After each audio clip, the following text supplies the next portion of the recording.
सुबह की सुनहरी किरणें गांव में फैल रही थीं। तालाब चमक रहा था, खेत लहरा रहे थे और जानवर खुशहाल जीवन में लौट चुके थे। लेकिन टोनी की आंखों में अब भी उत्सुकता और बेचैनी थी।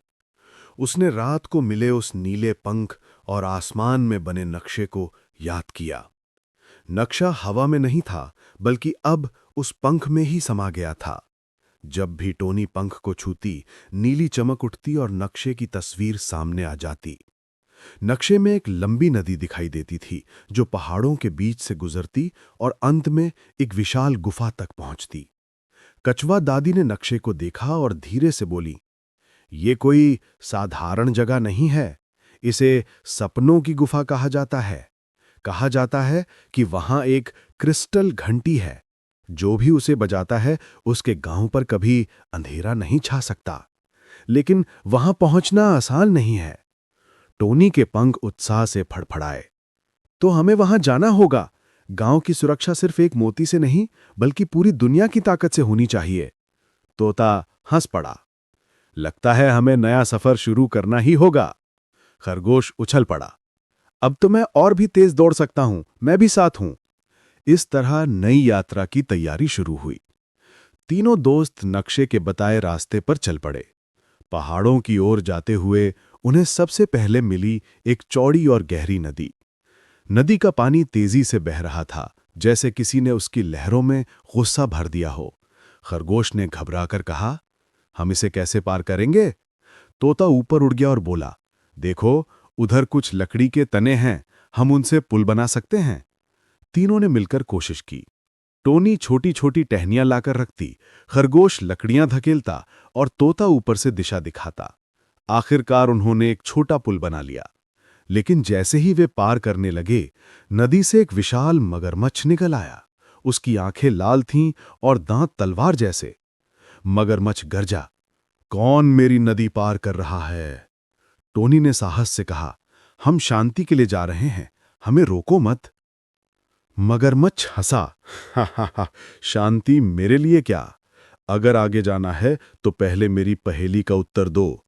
अगर सही जवाब दिया तो जाने दूंगा, वरना नदी में खींच लूंगा।" उसने पूछा, "ऐसी कौन सी चीज है जो अदृश्य है पर हमें हर पल घेर कर रहती है?" तोता सोच में डूबा। खरगोश डर से कांप रहा था। टोनी ने मुस्कुराकर जवाब दिया, "वो है हवा।" मगरमच्छ की आंखें फैल गईं। "सही जवाब," उसने गरजते हुए कहा और नदी में डूब गया। पुल सुरक्षित हो गया और तीनों आगे बढ़ गए। नदी पार करने के बाद वे ऊंचे ऊंचे पहाड़ों में पहुंचे। यहां बर्फ जमी थी और ठंडी हवाएं चल रही थी।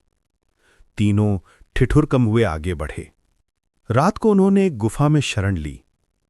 लेकिन जैसे ही नींद आई, सबको अजीब सपने आने लगे। टोनी ने देखा उसका गांव फिर अंधेरे में डूब गया है। तोते ने देखा उसके पंख काले हो गए हैं और उड़ना बंद हो गया है। खरगोश ने देखा वो अपनी तेज दौड़ भी भूल गया है। तीनों डर कर जाग उठे। गुफा की दीवार पर एक परछाई खड़ी थी, एक काली आत्मा।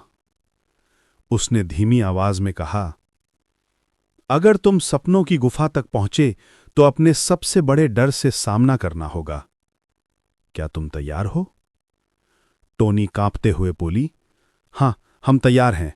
हम डर से भागेंगे नहीं।" आत्मा मुस्कुराई और गायब हो गई। लेकिन उसके बाद सबकी आंखों में हिम्मत और बढ़ गई। कई दिनों की यात्रा के बाद वे अंततः नक्शे में दिखाई गुफा तक पहुंचे। गुफा का दरवाजा बहुत बड़ा था और उस पर चमकते हुए चिन्ह बने थे, जैसे कोई प्राचीन भाषा। अंदर जाते ही हवा बदल गई। गुफा की दीवारें चमक रही थीं, जैसे तारों से भरी हों। बीच में एक ऊंचा मंच था और उस पर टंगी थी क्रिस्टल घंटी। तीनों की आंखें चमक उठीं। टोनी उड़कर मंच तक पहुंची और घंटी के पास बैठ गई। लेकिन तभी गुफा हिलने लगी। अचानक धरती फटी और एक विशाल काला सांप निकल आया। उसकी आंखें अंगारों की तरह चमक रही थीं। सांप फुफकारा, ये घंटी मेरी है, कोई इसे नहीं छू सकता। तोता बोला, हम पीछे नहीं हटेंगे। खरगोश गरजते हुए आगे बढ़ा। टोनी ने साहस से कहा, हम एकता से तुम्हें हरा देंगे। तीनों ने एक साथ हमला किया। तोता ऊपर से चोंच से वार करता, खरगोश तेजी से इधर उधर भागकर ध्यान भटकाता और टोनी अपने पंखों से रोशनी बिखेरती। सांप गरजता रहा, लेकिन दोस्ती की ताकत के सामने उसकी शक्ति कम पड़ गई। आखिरकार वो चीखते हुए गुफा की गहराई में गिर पड़ा। टोनी ने धीरे से क्रिस्टल घंटी बजाई। डिम। आवाज इतनी मधुर थी कि पूरा पहाड़ गूंज उठा। गांव तक उसकी गूंज पहुंची और हर जगह उजाला फैल गया। क्रिस्टल घंटी की गूंज ने सब कुछ बदल दिया। गांव के ऊपर का अंधेरा हट गया। तालाब, खेत और पेड़ पौधे और भी हरे हो गए। गांव वाले खुशी से भर गए। सबने टोनी, तोते और खरगोश का स्वागत किया। कछुआ दादी ने कहा, आज तुमने साबित कर दिया कि सच्ची ताकत हथियारों में नहीं, बल्कि हिम्मत और दोस्ती में है। टोनी मुस्कुराई। ये सिर्फ हमारे गांव के लिए नहीं, बल्कि पूरी दुनिया के लिए था। उस रात टोनी ने क्रिस्टल घंटी के पास नींद ली। अचानक घंटी से एक हल्की रोशनी निकली और फिर से नक्शा दिखाई देने लगा। इस बार नक्शे ने और भी दूर का रास्ता दिखाया, समुद्र पार एक रहस्यमयी द्वीप की ओर। टोनी चौंक गई। उसने सोचा, तो ये सफर अभी खत्म नहीं हुआ, असली यात्रा तो अब शुरू होगी। तीनों दोस्तों ने एक दूसरे की ओर देखा। खरगोश ने मुस्कुराकर कहा, चलो अगली सुबह ही निकलते हैं। तोता हंसा, अब तो हम अंधकार से लड़ने वाली टीम बन चुके हैं। टोनी ने आसमान की ओर देखा। सितारे चमक रहे थे। उसकी आंखों में वही पुरानी चमक थी, उम्मीद और हिम्मत की। आप लोगों ने देखा कि टोनी की बुद्धि और उनके दोस्तों के बल पर टोनी ने अपने गांव को फिर एक बार बचा लिया। टोनी ने आसमान की ओर देखा तो फिर उसे पंख चमका और उसे और सीजन 3 यानी कि भाग 3 देखने के लिए चैनल को सब्सक्राइब, लाइक एवं बेल आइकन को दबाना ना भूलें।